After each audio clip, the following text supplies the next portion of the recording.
Hello students, आज हम लोग डिस्कस करेंगे measurement of length, mass and time. बच्चों, हमारे पास कुछ स्केल्स हैं जिनसे हम कुछ डिस्टेंसेज मेजर कर सकते हैं, कुछ लेंथ मेजर कर सकते हैं। जैसे हमारे पास अगर बिगर लेंथ मेजर करना हो तो we can use scales, we have different kind of scales. अगर हमें बहुत ही स्मॉल लेंथ मेजर करना हो तो we can use vernier caliper, screw gauge, जिसके बारे में हम लोग आगे क्लासेज में पढ़ेंगे। लेकिन जब हमें बहुत ज्यादा लेंथ में, बहुत ही एक लार्ज लेंथ मेजर करना हो, जैसे कि distance between earth and moon, distance between earth and sun, तो ऐसे लेंथ्स को मेजर करने के लिए we don't have any instrument, we don't have any scale, so we use some methods. Parallax method is one of those methods. In parallax method, what we do, in this method we observe an object placed at very far from two different points. Okay, this distance between these 2 points is called basis. For example, see, this is the point. Okay, suppose this is moon. Okay, and you have to find out distance of the moon from Earth. Okay, this is Earth. So what we did, we took 2 points. We selected just 2 points. Okay, the distance, the separation between these 2 points is called basis. Okay, so guys, this is basis. Okay,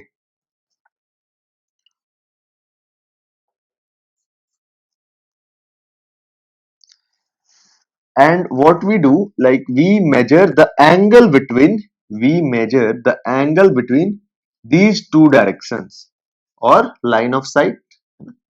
तो ये जो है हम लोग major कर लेते हैं कि इन दोनों के बीच की जो एंगल है वो हमारी कितनी है। तो ऐसा मान लेते हैं कि जो एंगल है दैट इज थीटा, और ये तो हमें पता ही रहेगा कि हम जो है हमारी ये वाली डिस्टेंस क्या है ना, बेसिस हमें तो पता ही रहेगा। ठीक है बच्चों, तो अब देखो कि हमने यहाँ पे क्या किया। सबसे पहले हम लोगों ने जो बेसिस लिया और उन दोनों के बीच जो बेसिस हमने लिया वो उसको हमने लिख लिया कि हमारी बेसिस की वैल्यू इतनी है। ठीक है, जैसे मान लो डी है। ओके, और हमने जो एंगल बना लाइन ऑफ साइट के बीच में उसको हमने लिख लिया थीटा, और इस एंगल थीटा को हम लोग कहते हैं बच्चों पैरेलक्स एंगल। ठीक है, थीटा एंगल जो है हमारा यहाँ पे, इसको हम लोग कहते हैं पैरेलक्स एंगल। देखो मैंने यहाँ पे डिफाइन किया हुआ है। अब आपको ये मैं पढ़ता हूं वापस से। In this method we observe an object placed at very far from two different points, the distance between these two different points is called basis, and we calculate the angle between these two directions, this theta, है ना, और line of site, direction कह लो या line of site कह लो। ठीक है बच्चों, और फिर हम लोग क्या करते हैं, इस जो एंगल बना यहाँ पे that is known as parallax angle, इसको हम लोग जो है पैरालिटिक एंगल भी बोलते हैं।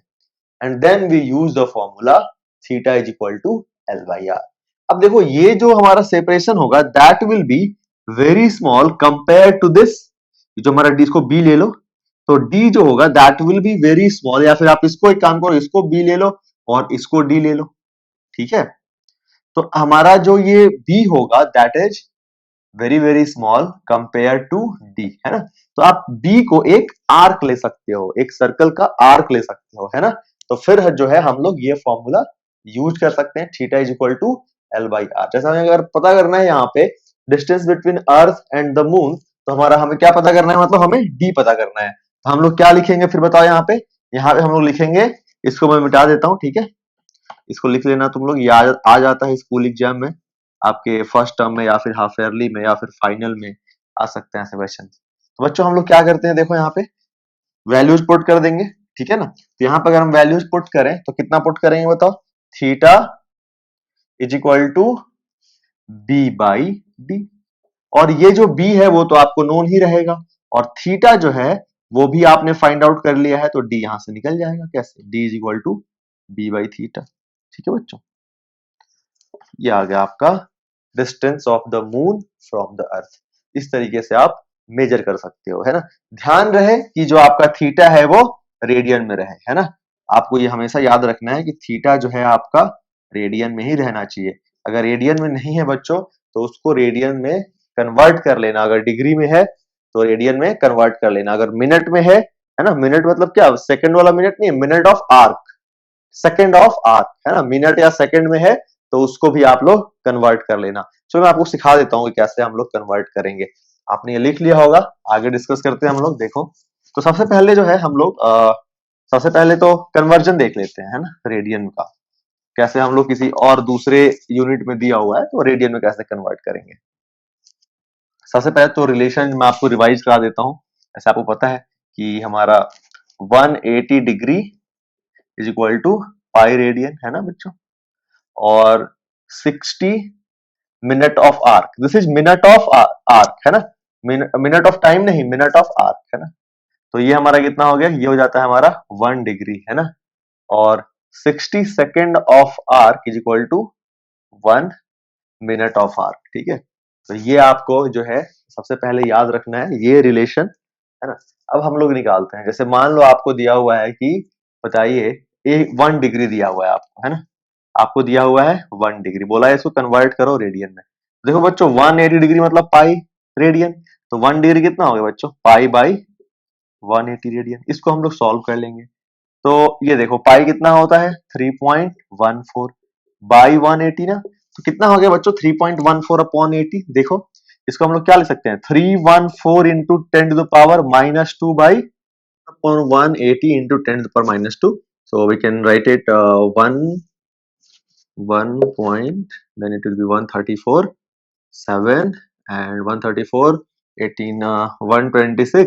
So it will be approximately 1.74 into 10 to the power -2, right. 1.74 into 10 to the power -2 radian. So 1 degree is 1.74 into 10 to the power -2 radian. Similarly, you can convert 1 minute of arc into radian. Okay, so 1 minute of arc is equal to what? 1 by 60 degree. Okay, and 1 degree is what? 1.74 into 10 to the power -2 radian. So basically this will be, this 1 minute is equal to 1 by 60 degree upon this radian. So you can solve it. Okay, and what will you get? See, 174, make it 174. 174 by 60 into 10 to the power -4 radian, and this will be what, 2. Okay, 120. Now you will have 54, right. So it will get this 2.9 into 10 to the power -4 radian. Similarly, you can convert 1 second of arc into radian. So 1 second of arc is equal to what? 1 by 60 minute. Okay, and 1 by 60 minute, 1 minute is equal to what? 2.9 into 10 to the power -4 upon 60. You can make it 290, right, and 10 to the power -6 by 60. And what will you get? 6 4 50.8 20 4.83 into 10 to the power -6 radian. So you got these three. 1 second of arc is equal to 4.83 into 10 to the power -6 radian. Okay, 1 minute of arc is equal to 2.9 into 10 to the power -4 radian, and 1 degree is equal to 1.74 into 10 to the power -2 radian. All right, so we have to keep this in mind while solving problems.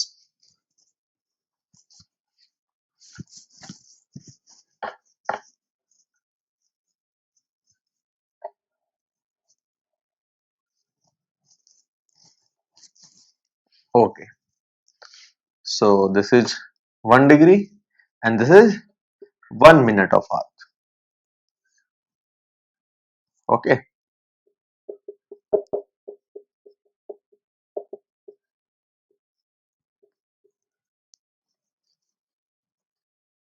okay, ये हो गया। अब मैं आपको parallax आप अपने real life में भी एक्सपीरियंस कर सकते हो। आप क्या करो, जैसे आप सबसे पहले तो वॉल पे एक कोई भी एक लाइन बना दो या फिर एक पॉइंट ले लो, या फिर ऑलरेडी आपके वॉल पे कुछ ऐसा मार्किंग है ना, तो फिर आप क्या करो, उसके सामने आप अपने थंब को रखो और एक बार अपना आप राइट आई क्लोज कर लेफ्ट आई क्लोज करके राइट आई से देखो और फिर राइट आई क्लोज करके लेफ्ट आई से देखो। तो आप देखोगे कि जो आपने मार्किंग ये लाइन या पॉइंट जो आपने वॉल पे ड्रॉ किया था उसकी पोजीशन आपको थोड़ी सी चेंज दिखाई देगी, है ना, आपके थंब के रिस्पेक्ट में। तो ये आप ऑब्जर्व कर सकते हो, आज जरूर करना इसको, है ना। तो यही इसी इसी को हम लोग बोलते हैं पैरालैक्स एरर। ठीक है बच्चों, तो अभी हम लोग कुछ प्रॉब्लम्स करते हैं। मेरे पास एक यहाँ पे शीट है जिसमें मैंने एनसीईआरटी के एग्जाम्पल्स लिख रखे हैं, उसको हम लोग सॉल्व करते हैं। तो देखो बच्चों, पहला क्वेश्चन है, a man wishes to estimate the distance of a tower. Okay, तो यहाँ पे हमारा टावर हो गया, टावर का इसमें नाम दिया बच्चों सी, है ना, और man is here in the line of A, है ना, एंड ही कहता है इसमें कि he spots a very distant object O, he spots a very distant object O in line of AC. तो आप देखो, मैंने इसको इन लाइन ऑफ एसी तो ड्रॉ किया नहीं। क्यों नहीं किया? क्योंकि एक्चुअली ये इन लाइन, ये ओ इसके लाइन में है ही नहीं, तो फिर इसको लाइन में दिखाई क्यों दे रहा? वही पैरालैक्स एरर। जब आप किसी बहुत ही दूर की किसी चीज को देखोगे, है ना, आपने कोई बहुत दूर चीज देख रहे हो आपने थंब के रिस्पेक्ट में, है ना, तो आपके थंब से वो बहुत दूर है ना, आपके थंब आपका थंब आपके आर्म लेंथ पे है। तो वो जो दूर का चीज है, भले वो लाइन में ना भी हो, जैसे ये आपका आई हो गया, ये थंब हो गया, और वो बहुत दूर की चीज हो गई, तो आपको वो जो चीज है ना आपके थंब के लाइन में दिखाई देगी, है ना। अब क्या कहता है इसी क्वेश्चन में आगे कि he then walks perpendicular to AC up to B, है ना, perpendicular to AC, ये हमारा AC हो गया, है ना, दिस इज AC, और इसके परपेंडिकुलर जो है उसने B तक गया। ठीक है, ये B तक पहुंच गया और कहता है कि a distance of 100 metre, A से B की जो डिस्टेंस है दैट इज 100 मीटर। ठीक है, और फिर कहता है कि and looks at O comma C again, है ना। फिर इन्होंने O और C दोनों को देखा, तो अब इसको क्या लगता है कि सिंस O, अब देखो इसमें लिखा हुआ है since O is very distant the direction BO is practically the same as AO, है ना। मतलब क्या था कि ये पहले भी इसको लाइन में दिखाई दिया था, लगा था क्या ये सीधा है, इसको यहां B से भी O दिख रहा है क्या कि O जो है इस लाइन के अबाउट है ना। He finds out line of sight shifted by theta is equal to 40 degree, है ना। लेकिन उसने क्या नोटिस किया कि जब वो B से C को देखा तो जो लाइन ऑफ साइट है वो 40 डिग्री से शिफ्ट कर गई। यहां पे लाइन ऑफ साइट क्या था? जीरो। लाइन ऑफ साइट भी आई और हमारा इसी पे एक और लाइन तो जीरो था, लेकिन जब यहां से देखा तो जो हमारी एंगल है बच्चों वो हो गई 40 डिग्री। तो लाइन ऑफ साइट मतलब हमारा देखो, मतलब क्या है कि ये वाला एंगल हो गया हमारा 40 डिग्री। इसको बच्चों में थोड़ा सा चेंज करता हूं, मैं 45 डिग्री ले लेता हूं क्योंकि हमें tan 40 की वैल्यू नहीं पता है ना। हालांकि अगर हमें दिया रहेगा, अगर एग्जाम में tan 40 आ गया तो आपको उसकी वैल्यू दी रहेगी। तो मैं यहाँ पे थोड़ा सा चेंज करता हूं, मैं इसको 45 डिग्री ले लेता हूं बच्चों, है ना। तो अब कहता है क्या कि find out the distance of tower from his original position, मतलब इसके ओरिजिनल पोजिशन से टावर की डिस्टेंस क्या थी। तो इसमें हम लोग tan लगा देंगे, तो tan 45 डिग्री क्या हो जाएगा बताओ? P बाई बी, यानी 100 बाई इसकी ओरिजिनल डिस्टेंस x मान लो x, तो यहां से हमारा x कितना आ जाएगा बच्चों? 100 मीटर, है ना। तो हमारा पहले क्वेश्चन का आंसर आ गया। ठीक है, इसको O जो है सेम लाइन में क्यों दिखा? क्योंकि O बहुत ही ज्यादा डिस्टेंस पे था और फिर हमारा वहां पे क्या हो रहा है? पैरालैक्स एरर हो रहा है। ठीक है, देखो ये मुझे नहीं मिटाना चाहिए था, कोई बात नहीं, फिर से हम लोग निकाल लेंगे। देखो, the moon is observe from two diametrically opposite point A and B on earth, है ना। मून को ऑब्जर्व किया गया, कहां से बच्चों ऑब्जर्व किया गया बताओ? तो अर्थ के डायमेट्रिकली ऑपोजिट पॉइंट से, ठीक है ना। अब कहता है the angle theta subtended by moon on the two directions is 1 degree 54 minute of hour, है ना। मून ने जो है एंगल सबटेंड किया है यहाँ पे, वो कितना है बच्चों? ये वाला देखो, मतलब क्या है हमारा कि जो ये वाला एंगल है ना, ठीक है, ये हमारा दिया हुआ है 1 degree and 54 minute of arc, और हमें डायमीटर ऑफ अर्थ जो है, डायमीटर ऑफ अर्थ ये हमें दिया हुआ है 1.267 इंटू 10⁻7 मीटर। ठीक है, अब कहता है क्या, distance of moon find out करिए। तो बताया था मैंने बच्चों आपको तरीका है ना, क्या करेंगे हम लोग सबसे पहले तो देखो 1 डिग्री 54 मिनट है ना, और ये वाली डिस्टेंस हमारी कितनी हो गई 1.267 इंटू 10⁻7 मीटर, और इसको हम लोग क्या बोलते हैं बच्चों, इसको हम लोग बोलते हैं बेसिस। तो हम लोग फिर क्या करेंगे, theta is equal to l by r use कर लेंगे। थीटा हमारा कितना है 1 डिग्री 54 मिनट। सबसे पहले हम लोग क्या करेंगे, इसको कन्वर्ट करेंगे किसमें, रेडियन में, है ना। तो 1 डिग्री 54 मिनट को सबसे पहले या तो तुम डिग्री में ही कन्वर्ट कर लो, या तो तुम इसको कन्वर्ट कर लो हमारा किसमें, मिनट में ही। और फिर तो 1 डिग्री 54 मिनट मतलब कितना हो गया बताओ, 1 डिग्री मतलब कितना 60 मिनट। तो 60 और 54 यानी 114 है ना, 60 प्लस 54 कितना होगा हमारा 114 मिनट। तो 114 मिनट को जो है आप रेडियन में कन्वर्ट कर लीजिए। तो 114 मिनट को रेडियन में कन्वर्ट करेंगे तो कितना आएगा बताओ, एक मिनट कितना रेडियन था, आई थिंक ये था ना सर 2.9 इंटू 10⁻⁻4 है ना, इतना ही था। तो यहाँ पे हम लोग का ये 114 कितना हो जाएगा 114 इंटू 2.9 इंटू 10⁻⁻4 रेडियन। ठीक है, तो हम लोग यहाँ पे इसकी वैल्यू पुट कर देंगे, व्हाट विल यू गेट। सबसे पहले थीटा की वैल्यू पुट करता हूं मैं, दैट इज 114 इंटू 2.9 इंटू 10⁻⁻4 है ना।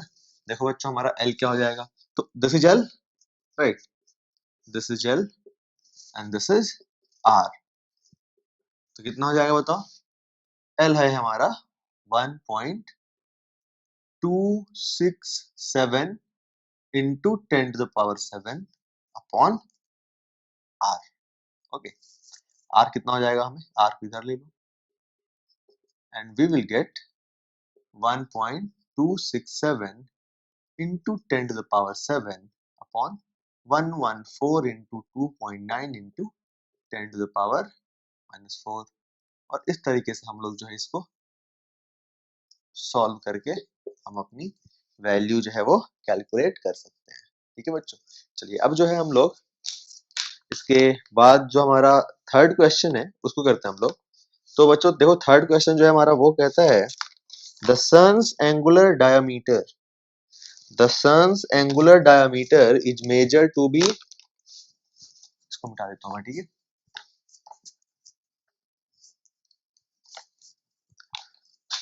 The sun's angular diameter is measured to be 1920 seconds of arc.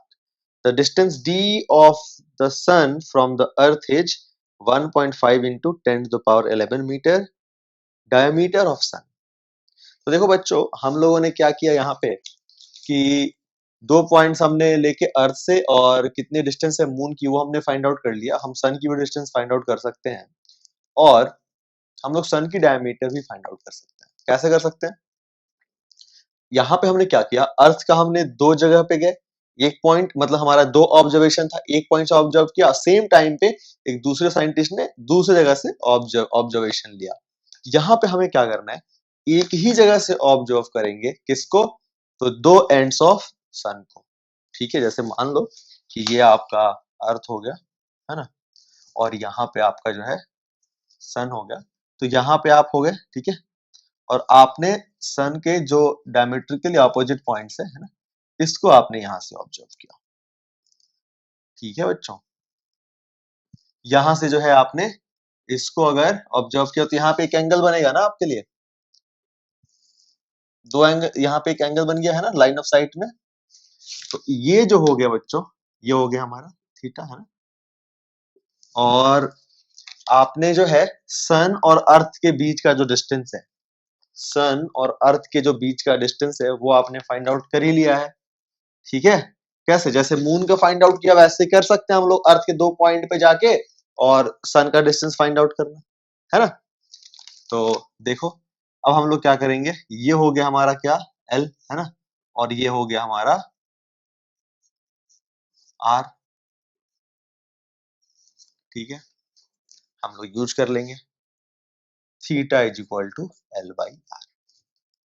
ठीक है, यहाँ पे हमें आर जो है वो दिया हुआ है ना, और हम एल निकाल लेंगे, r into theta is equal to हो जाएगी हमारी डायमीटर।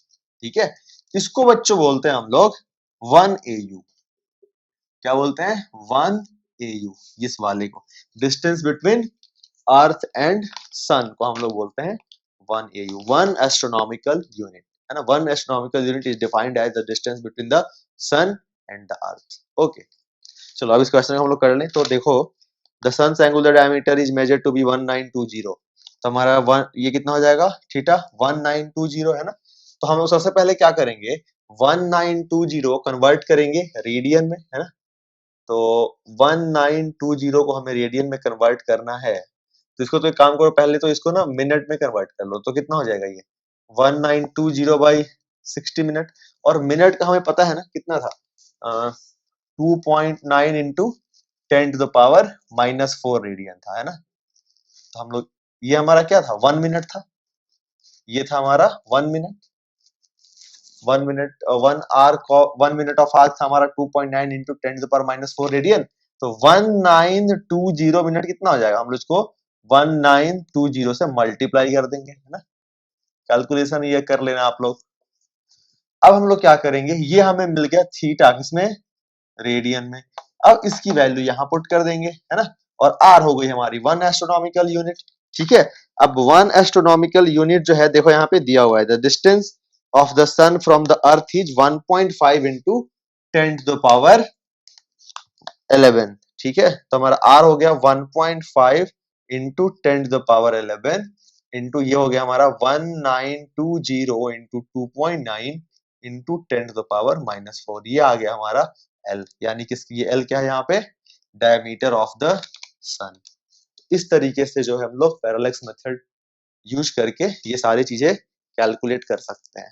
ठीक है बच्चों, तो बाकी वर्कशीट में ऐसे ही प्रॉब्लम्स होंगे, वो आप लोग सॉल्व करिएगा। देखो हम लोग आगे डिस्कस करते हैं बच्चों। ये तो हो गया लार्ज डिस्टेंस मेजर करने का मेथड है ना, लार्ज डिस्टेंस मेजर करने का ये हमारा मेथड हो गया। स्मॉल डिस्टेंस हम कैसे मेजर करेंगे, जैसे मान लो अगर हमारा 10 टू द पावर -4 मीटर का है, तो उसको तो हम लोग जो है वर्नियर कैलिपर से यूज कर सकते हैं। 10 टू द पावर -5 मीटर है, तो उसके लिए हम लोग स्क्रू गॉज यूज कर सकते हैं है ना। स्क्रू गॉज यहाँ की ये होती है हमारी लीस्ट काउंट, हमारी ये वर्नियर कैलिपर की। ठीक है, लेकिन अगर हमें इससे भी छोटा मेजर करना हो तो क्या कर सकते हैं, तो उसके लिए हमारे पास क्या है, हम लोग जो है माइक्रोस्कोप्स यूज कर सकते हैं, लेकिन माइक्रो जैसे विजिबल लाइट का यूज करके। तो विजिबल लाइट की रेंज क्या होती है बच्चों, 4000 से लेके 7000 एंगस्ट्रॉम तक है ना। मतलब 10 टू द पावर माइनस है ना 4 टू 7 है ना, 4 to 7 into 10 to the power -7। ठीक है, ये हो जाएगी हमारी। तो इतना तक अगर मेजर करना है तो माइक्रोस्कोप तक यूज कर सकते हैं। क्यों, क्योंकि इससे ज्यादा ये उसकी रिजॉल्विंग पावर इससे ज्यादा रिजॉल्व नहीं कर सकता ये है ना, क्योंकि वेव नेचर एग्जिबिट करता है ना। इसको हम लोग डिस्कस करेंगे क्लास 12th में डिफ्रैक्शन में। फिलहाल आप इतना याद रखो कि माइक्रोस्कोप जो होते हैं हमारा है ना, उनसे जो विजिबल लाइट्स का यूज करते हैं उनसे हम यहाँ तक उसकी ये रेंज होती है, इससे छोटे क्वांटिटीज को मेजर नहीं कर सकता। ठीक है, अगर हम लोग इसके लिए हम लोग अब क्या यूज कर सकते हैं, हम लोग यूज कर सकते हैं इलेक्ट्रॉनिक बीम्स का है ना। इलेक्ट्रॉनिक बीम्स का हम लोग यूज कर सकते हैं, क्यों, क्योंकि उसका उसको तुम लोगे ना तो उसका रेंज तुम्हारा एंगस्ट्रॉम तक है ना, 10 टू द पावर -10 तक होता है। क्योंकि इसके बाद जो है एक इलेक्ट्रॉन भी जो है वो भी अपना वेव नेचर शो करने लग जाता है। तो वेव नेचर शो करने की वजह से क्या होता है कि 10 to the power -11 10 to the power -12 को वो मेजर नहीं कर पाता है ना। अब टनलिंग माइक्रोस्कोप जो है हमारा वो भी आ गया है, वो इससे छोटा है ना, इससे थोड़ा सा उसकी ज्यादा रिजॉल्विंग पावर होती है।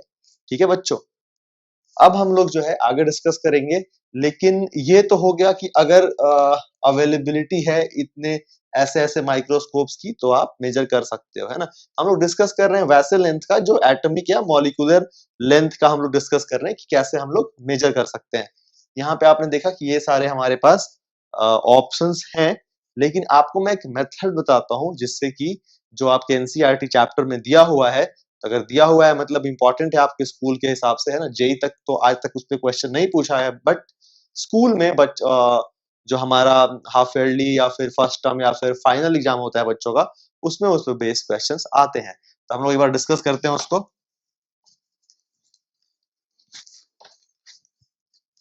देखो बच्चों क्या हुआ कि हम लोग जो है क्या करते हैं, सबसे पहले 1 ml जो है हम लोग लेते हैं ओलेइक एसिड का, ठीक है बच्चों।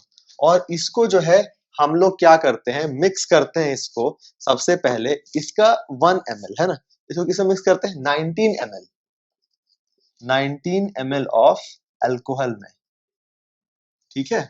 तो कंसंट्रेशन कितनी होगी ओलेइक एसिड की सॉल्यूशन में, 1/20, है ना। और फिर हम लोग क्या करते हैं, इसका जो सॉल्यूशन हमारा बन गया ना, तो कितना होगा 20 ml। अब इसका हम लोग फिर से इससे हम लोग 1 ml निकालते हैं और इसके 1 ml को हम लोग मिक्स कर देते हैं, वापस से डाइल्यूट कर देते हैं बेसिकली 19 ml ऑफ अल्कोहल, है ना। तो अब कितना हो गया, वापस ये 20 ml हो गया। और कंसंट्रेशन कितनी हो गई इसकी, 1/20 इंटू 20। ये हमारी किसकी कंसंट्रेशन होगी, ओलिक एसिड की, है ना बच्चों। ये हमारी कंसंट्रेशन हो गई,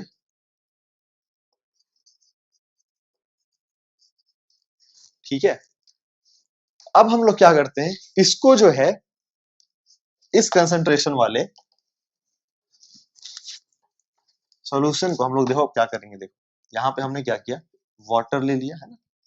और इसके सरफेस पे, ये हमारा वाटर है ना, इसपे इसके सरफेस पे कुछ लाइकोपोडियम पाउडर को जो है स्प्रिंकल करते हैं ऊपर में, और फिर, है ना,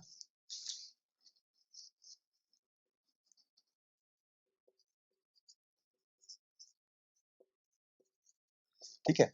हम लोग इसको इस पे स्प्रिंकल कर देते हैं, ठीक है, थोड़ा सा। और फिर हम लोग इसके ऊपर इसका जो है ड्रॉप्स डालते हैं हम लोग, ठीक है। तो ड्रॉप हम डाल, जैसे मान लो अब हमने इसका एन ड्रॉप डाल दिया, हमने इसका एन ड्रॉप डाल दिया, और एक ड्रॉप जो निकल रहा है उसका वॉल्यूम हम मेजर कर सकते हैं, ठीक है। तो हमारा टोटल ड्रॉप कितना गया, एन भी, मतलब टोटल हमारा टोटल ड्रॉप गया एन, और एक ड्रॉप का वॉल्यूम है भी, तो टोटल वॉल्यूम हमारा कितना हो गया बच्चों, इतना हो गया, ठीक है ना। और इसको हमने डाल दिया इस पे। तो ये क्या करता है, जैसे जो हमारा ओलेइक एसिड है ये मिक्स नहीं होता, ये हमारा वाटर में मिक्स नहीं होता, ठीक है ना। तो ये हमारा क्या करता है, इसके सरफेस पे एक लेयर बना लेता है ना, मोस्टली सर्कुलर एक हमारा एक लेयर बना लेगा, ठीक है। और ये इस पाउडर क्या करता है, स्प्रेड आउट कर देता है, और वाटर सरफेस पे एक लेयर बना लेता है, ठीक है। तो अब देखो तुम्हें पता है कि उसमें कितना ओलेइक एसिड है। तो हमारा देखो ये कंसंट्रेशन था ना 1/20 इंटू 20, तो हमारा ये जो बनेगा उस पे वाटर सरफेस पे हमारा ओलेइक एसिड का जो एक सरफेस एक मतलब वाटर सरफेस पे ओलेइक एसिड का जो एक लेयर बनेगा, है ना, उसके उसकी वॉल्यूम क्या हो जाएगी बताओ, क्योंकि सॉरी अल्कोहल तो मिक्स हो गया है, और हमारा टोटल वॉल्यूम था इतना, और कंसंट्रेशन है ओलेइक एसिड की 1/400, तो हमारी टोटल वॉल्यूम कितनी हो जाएगी ओलेइक एसिड की, NV/400। ये क्या हो गई टोटल वॉल्यूम, मतलब यहाँ पे ऐसे मान लो कि ऐसा, है ना, एक लेयर बन गया है वाटर सरफेस पे। तो बच्चों इसकी वॉल्यूम क्या हो गई, NV/400, है ना। और इसका हम लोग एरिया मेजर कर सकते हैं कि इसकी जो एरिया है वो कितनी है। तो मान लो इसकी एरिया हमने मेजर किया, वो आ गया, ए सर्कुलर है तो इसका डायमीटर मेजर कर लेंगे, और डायमीटर से क्या करेंगे हम लोग, इसका एरिया निकाल लेंगे, है ना, रेडियस निकाल के पाई स्क्वायर करके। तो यहाँ पे हमें एरिया मिल गया, तो हम क्या कर सकते हैं, इसकी थिकनेस निकाल लेंगे, ओलेइक एसिड की हम लोग एक थिकनेस निकाल लेंगे। तो बताओ थिकनेस कैसे निकालेंगे, हमारा वॉल्यूम क्या होता है, cross sectional area into thickness. Volume है हमारा इतना, कितना, NV/400, यहाँ पे V क्या है, वॉल्यूम ऑफ वन ड्रॉप, है ना, ये कैपिटल भी था, ये हमारा स्मॉल भी है, A इंटू टी। तो हमारे यहाँ से थिकनेस क्या आ जाएगा, 400 A, ये आ गई हमारी थिकनेस। बच्चों जो थिकनेस होती है ना वो मॉलिक्यूलर साइज की होती है, ये जो थिकनेस होती है ना वो मॉलिक्यूलर साइज की होती है, ठीक है। तो यहां से हमें क्या मिल जाएगा, डायमीटर मिल जाएगा इसका, ओलिक एसिड के मॉलिक्यूल्स का, जो कि बच्चों हमारा आता है 10 टू द पावर -9 के ऑर्डर में। तो ये हमारा एक मेथड था, आई होप आपको समझ में आया। मैं रिपीट कर देता हूँ। सबसे पहले हमने क्या किया, 1 ml ऑफ ओलिक एसिड लिया, उसको 19 ml ऑफ अल्कोहल में मिक्स किया, और फिर उस सॉल्यूशन का हमने जो है 1 ml लिया और उसको उसमें वापस मिक्स किया 19 ml ऑफ अल्कोहल। तो अब जो कंसंट्रेशन हो गई है दैट इज 1/20 इंटू 20 यानी 1/400। फिर हमने वाटर सरफेस पे इस पाउडर को स्प्रिंकल करके उसके ऊपर हमने डाला इसका कितना, एन ड्रॉप्स डाला हमने, एक ड्रॉप की वॉल्यूम है भी, एन ड्रॉप्स की वॉल्यूम हो जाएगी एनबी बाई कितना, एनबी बाई 400, है ना। और फिर हमने क्या किया, इसको जो स्प्रिंकल किया तो इसकी जो थिकनेस होगी that will B of molecular size. हमने एरिया निकाल के उसके वॉल्यूम एरिया से डिवाइड कर दिया, हमें थिकनेस मिल गई, और वो थिकनेस हमें देगी ओलिक एसिड के मॉलिक्यूलर का डायमीटर, जो कि हमारा रेंज होता है 10 टू द पावर -9 के ऑर्डर का। ठीक है बच्चों, तो ये था हमारा कैसे हम लोग मेजर करते हैं बहुत लार्ज डिस्टेंस को और वेरी स्मॉल डिस्टेंस को। ठीक है, अगर हम बात करें रेंज ऑफ लेंथ की, तो बच्चों अगर आप इसको डिस्कस करोगे तो जैसे कि हमारा जैसे छोटा जो हमने अभी तक देखा है that is 10 to the power -15 के ऑर्डर का, है ना, 10 टू द पावर -15 मीटर, इसको हम लोग 1 फर्मी भी बोलते हैं। ठीक है, और जो हम लोगों ने जो है सबसे बड़ा जो हमारा मेजरिंग यूनिट है दैट इज 1 पारसेक, है ना। मैंने आपको एस्ट्रोनॉमिकल यूनिट के बारे में ऑलरेडी समझा दिया। ये होता है हमारा 1 पारसेक। 1 पारसेक जो होता है बच्चों that is 3.08 into 10 to the power 16 metre, इसके बराबर होता है हमारा 1 पारसेक। 1 पारसेक होता क्या है बच्चों, तो 1 पारसेक होता है, जैसे देखो ये हो गया हमारा सन, और इसके अबाउट हमारी यहाँ पे रिवॉल्व कर रही है अर्थ। ठीक है, यहाँ पे हमारी अर्थ ऐसे रिवॉल्व कर रही है। तो 1 पारसेक होता है कि distance where average radius of the orbit of the earth around sun subtends an angle of 1 second, 1 second of arc, है ना, 1 सेकेंड ऑफ आर्क। तो ये जो डिस्टेंस होगी ना बच्चों, ये जो डिस्टेंस होगी हमारी दैट इज 1 पारसेक।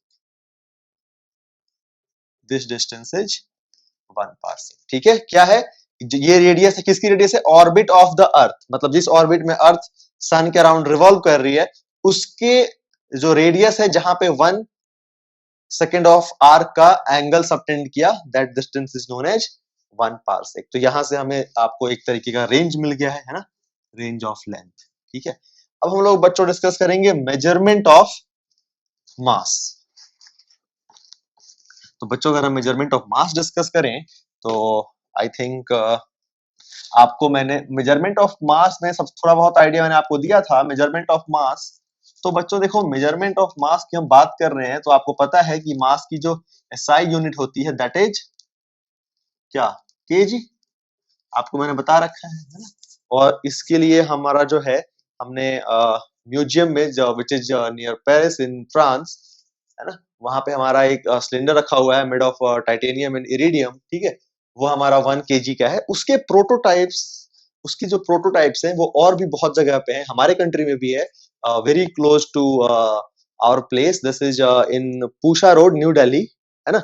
वहां पे हमारा एनपीएल है, नेशनल फिजिक्स लैब, वहां पे आपको रखा हुआ है उसका प्रोटोटाइप। ठीक है, तो लेकिन हमारा जैसे बड़े यूनिट की बात हो गई तब तो हमने उसके लिए डिस्कस कर लिया है कि अगर छोटे किसी मास के बारे में डिस्कस करना हो हमें जिसकी ऑर्डर बहुत कम हो 10 टू द पावर -10, तो उसके लिए बच्चों हम लोग क्या करते हैं, तो उसके लिए हमारे पास जो सिस्टम है उसको हम लोग बोलते हैं atomic unified atomic mass unit, है ना, 1 AMU। और ये हमारा बच्चों इक्वल होता है 1/12 part of mass of 1 carbon 12 atom के। ठीक है बच्चों, इसको हम लोग 1 AMU या फिर 1 U भी बोलते हैं, और इसकी वैल्यू होती है 1.66 into 10 to the power -27 kg, ठीक है।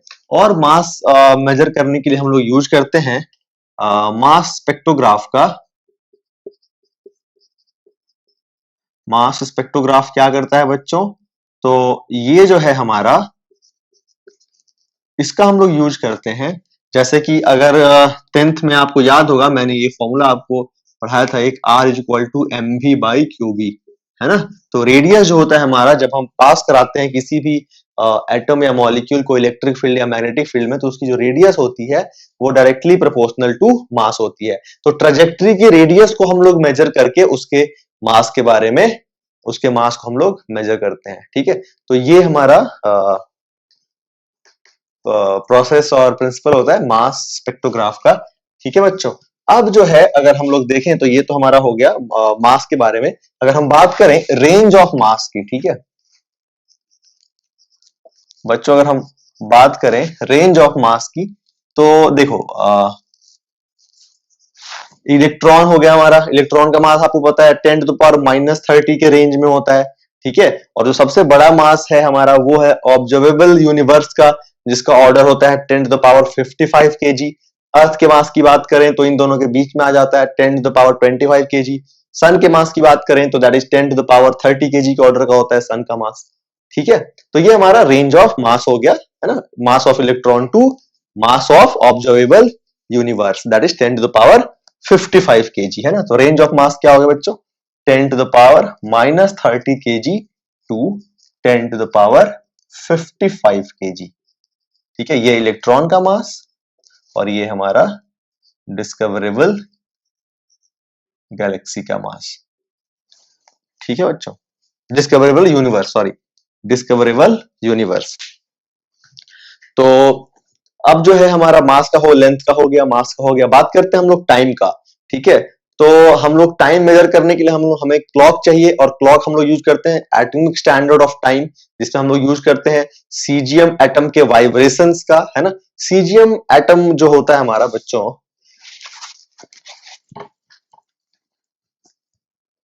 हम लोग डिस्कस कर रहे हैं अब मेजरमेंट ऑफ टाइम।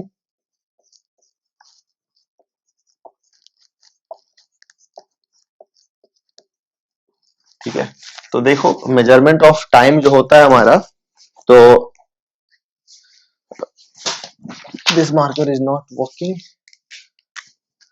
हाँ देखो, तो मेजरमेंट ऑफ टाइम की अगर हम लोग बात करें तो ये इसके लिए जो है हमारा एटॉमिक स्टैंडर्ड ऑफ टाइम हम लोग यूज करते हैं अब, जो कि हमारा बेस्ड होता है